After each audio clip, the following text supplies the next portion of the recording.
The sound of zippers and rustling fabric pulled me from sleep at 5:30 a.m.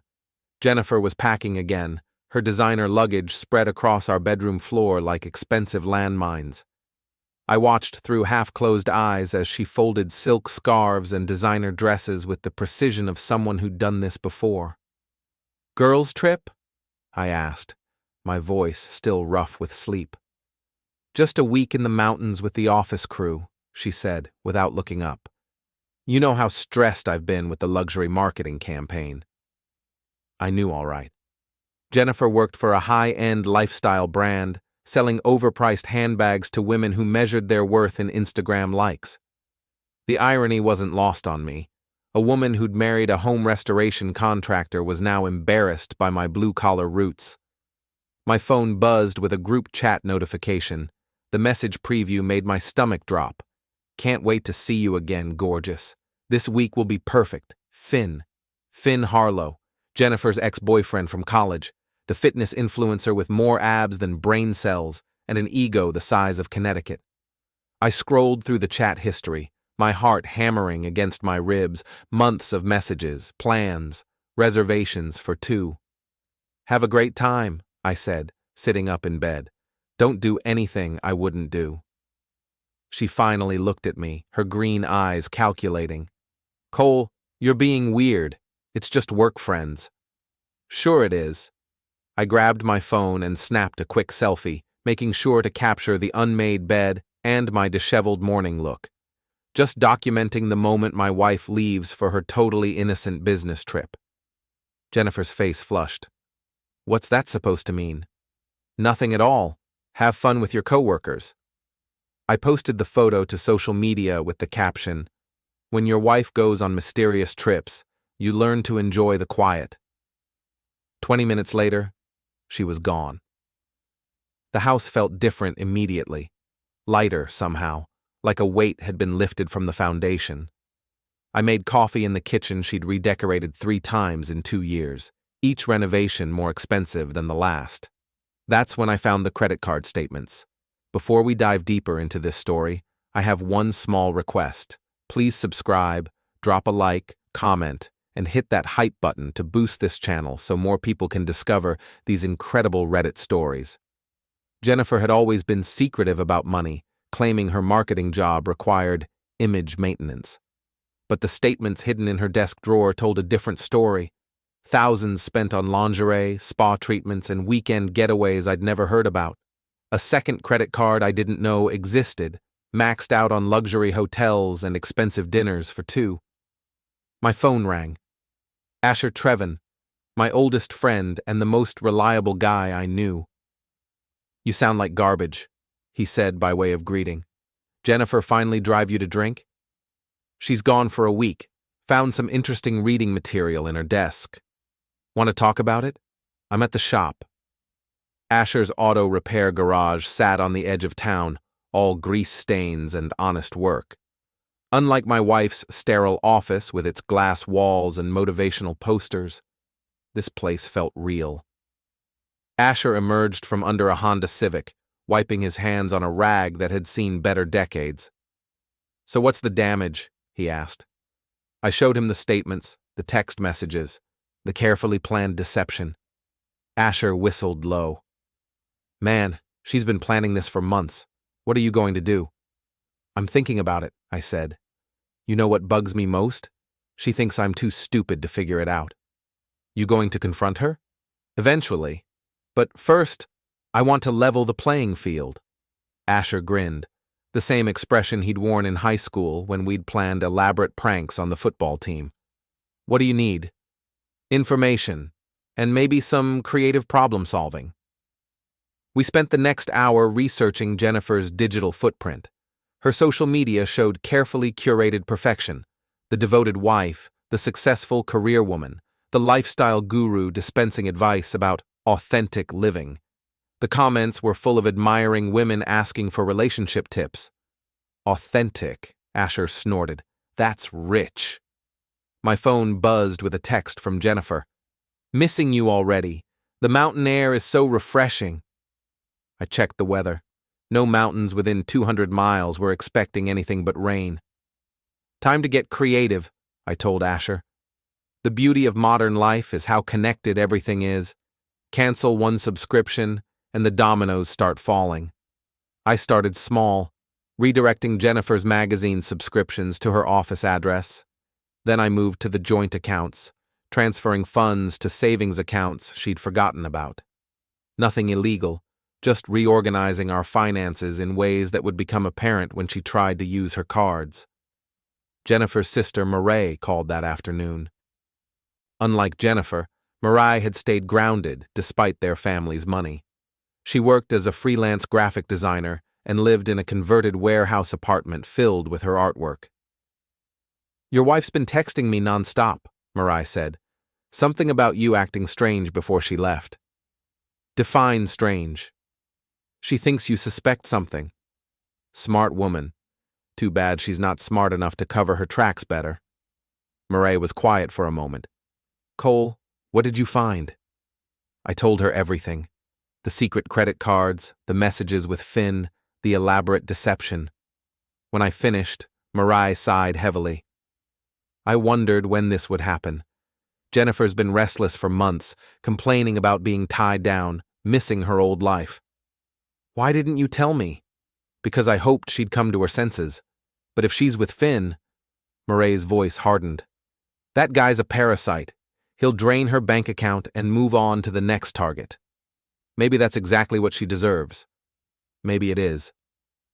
That evening, I got a call from Jennifer's office friend, Lisa. Jennifer had always described Lisa as her closest work confidant, but I'd never trusted the woman's saccharine smile. "Cole, I'm so sorry to bother you, but Jennifer's credit card was declined at lunch today. She asked me to call and check if there was a problem." "No problem at all," I said cheerfully. "Just moved some money around for a home renovation project. She'll need to use the other card for a few days." "Oh, okay. I'll let her know." After hanging up, I smiled. Jennifer would be scrambling to figure out why her carefully planned financial arrangements were falling apart. Let her explain to Finn why she couldn't pick up every dinner tab. My phone buzzed with a notification. Jennifer had posted a photo on social media, her and Finn at an expensive restaurant, his arm around her shoulders. The caption read, "Sometimes life surprises you with exactly what you need." The comments were already pouring in. Congratulations, heart emojis, and questions about the handsome mystery man. Jennifer was living her fantasy, burning bridges with every public display. Perfect. By day 3, Jennifer's carefully constructed world was developing cracks. Her credit cards kept getting declined, her subscriptions were being delivered to her office, and her social media posts were attracting the wrong kind of attention. I'd been feeding information to Lisa and Jennifer's other office friends. Nothing direct, just concerned husband observations about unusual spending patterns and mysterious phone calls. Office gossip spreads faster than wildfire, and soon Jennifer's co-workers were connecting dots she didn't even know she'd left. Marae called with an update. "Jennifer's been texting me frantically. Her boss wants to meet with her when she gets back. Something about expense account irregularities." "That's unfortunate. Cole, what did you do?" I may have mentioned to Lisa that Jennifer had been using company resources for personal projects. You know, research for her side consulting business. "What side consulting business?" "Exactly." The truth was simpler.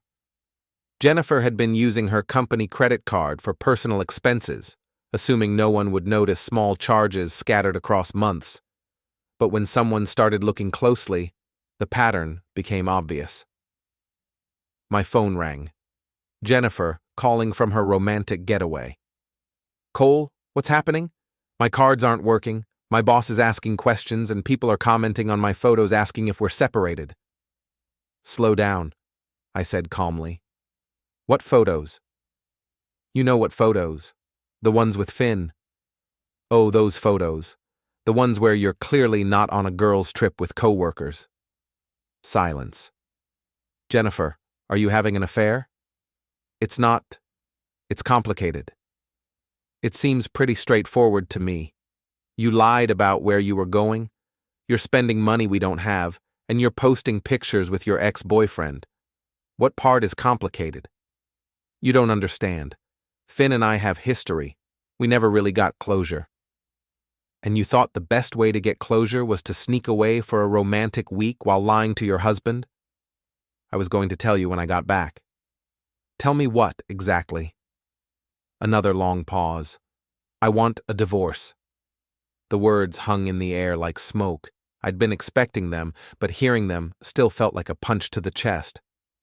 Okay, I said finally. We'll talk when you get back. Okay, that's it? What did you expect, Jennifer? Tears? Begging? You made your choice. Live with it. I hung up and immediately called Asher. She wants a divorce, I told him. How do you feel? Relieved, and ready for phase 2. The rental villa Jennifer was staying in had been booked under my credit card, a detail she'd overlooked in her excitement. The property management company was very understanding when I explained that I needed to inspect the property for potential damage, given some concerning social media posts from the current guests. We'll need access to assess any liability issues, I told the manager. Nothing invasive, just a standard property check. What I didn't mention was that I'd be documenting everything I found. Asher met me at the villa on Thursday morning. Jennifer and Finn had gone hiking, according to her latest social media update. The property manager let us in, and what we found was exactly what I'd expected. Evidence of their affair scattered throughout the villa like breadcrumbs. This is almost too easy, Asher said, photographing the champagne bottles, the scattered clothing, the unmade bed with 2 sets of luggage beside it. Jennifer always was careless when she thought she was safe. I took photos of everything, not for legal purposes, but for social ones. Jennifer had built her reputation on being the perfect wife and lifestyle guru. Her followers trusted her advice about relationships, authenticity, and living your best life. They deserved to know what her version of authenticity actually looked like. We were back in town by noon. I spent the afternoon creating a simple photo collage. Nothing vindictive, just the truth. Jennifer's social media posts claiming to be on a girls' trip, paired with photos of the villa clearly showing evidence of a romantic getaway for 2. I didn't post it immediately. Instead, I sent it to Marae. Your sister's living her truth, I wrote. Thought you should see it before everyone else does. Marae called within minutes. Cole, are you sure you want to do this? Once you post this, there's no going back. She posted photos with him first. I'm just providing context. Her career will be ruined, her reputation, her friendships, everything. She should have thought of that before she decided to blow up our marriage for social media content. That evening, I posted the collage with a simple caption. When your wife goes on a girls' trip, but forgets to mention the +1, truth in advertising matters. The response was immediate and brutal. Jennifer's carefully cultivated image crumbled in real time as friends, family, and followers realized they'd been watching a performance. The comments ranged from supportive to savage, but the overall message was clear. Jennifer had been exposed as a fraud. My phone started ringing immediately. Jennifer, calling from the villa. Take it down, she said without preamble. Take it down right now. Take what down? You know what? The photos, the post, everything. I'm just sharing my truth, Jennifer. Isn't that what you're always preaching about? Authentic living? This will ruin me. You did that yourself. I just documented it. Jennifer returned home on Saturday morning, her romantic getaway cut short by the social media storm. Finn was with her, looking like a fitness model who'd wandered into the wrong movie. I watched from the kitchen window as they argued in the driveway, their voices carrying across the quiet suburban street. The doorbell rang. I took my time answering it. Cole, Jennifer said, her voice tight with barely controlled anger. We need to talk. Sure, but he stays outside. Finn's with me now. You need to accept that. I don't need to accept anything. This is still my house until the lawyers say otherwise. Finn stepped forward, all swagger and synthetic confidence. Look, man, I get that you're upset, but Jennifer's made her choice. Maybe it's time to be mature about this. I looked at him for a long moment. The perfectly styled hair, the designer workout clothes, the fake tan that probably cost more than most people's grocery budget. Mature, I repeated. That's interesting advice from someone who steals other men's wives for social media content. I didn't steal anything. Jennifer came to me. Right. And I'm sure it had nothing to do with her credit cards or her lifestyle brand connections. Finn's confident smile flickered. What's that supposed to mean? It means I did some research on you, Finn. Your influencer career peaked 2 years ago. Your sponsorship deals are drying up. Your last 3 girlfriends all happen to have successful businesses or wealthy families. You're not a boyfriend, you're a business plan. You don't know what you're talking about. Don't I? Jennifer, ask him about the other women he's been messaging. Ask him about his real financial situation. Ask him why he needs to move in with every woman he dates. Jennifer looked between us, uncertainty creeping into her expression. What other women? He's lying, Finn said quickly. He's just trying to break us up. Am I? I pulled out my phone and showed Jennifer the screenshots Asher had found. Finn's dating app profiles, still active, still promising other women the same romantic future he'd offered her. Jennifer's face went pale. Finn? Baby, those are old profiles. I forgot to delete them. They were active yesterday, I said, while you were hiking. The argument that followed was spectacular. Jennifer screaming at Finn, Finn trying to explain away the evidence, neighbors gathering on their porches to watch the show. It was everything I'd hoped for and more. Finally, Finn stormed off to his rental car, shouting threats and promises to sue me for harassment. Jennifer stood in the driveway, her perfect image as shattered as her marriage. You planned this, she said, turning to face me. All of it. I documented it. You planned it. I loved you, Cole. We could have worked things out. No, Jennifer. You loved the idea of me. The stable husband, the nice house, the respectable life you could use as a backdrop for your social media fantasy. But you never loved me. She started to protest, but I held up my hand. It's okay. I stopped loving you too, somewhere along the way. The difference is, I didn't lie about it. Jennifer got in her car and drove away, leaving behind only the expensive luggage she couldn't carry and the ruins of the life she'd thrown away for a few weeks of excitement. I stood in my driveway, watching her taillights disappear around the corner. The neighborhood slowly returned to its Saturday morning quiet, but I knew the gossip would last for months. My phone buzzed with a text from Marae. You okay? Better than okay, I replied. The trip is canceled. So is everything else. Inside my house now, I poured myself a cup of coffee and started planning renovations. Real ones this time, not the designer showcase Jennifer had preferred. This place was going to be a home again, not a stage set. The marriage was over, but for the first time in years, I felt like myself again. Sometimes the best revenge is simply refusing to be anyone's fool twice.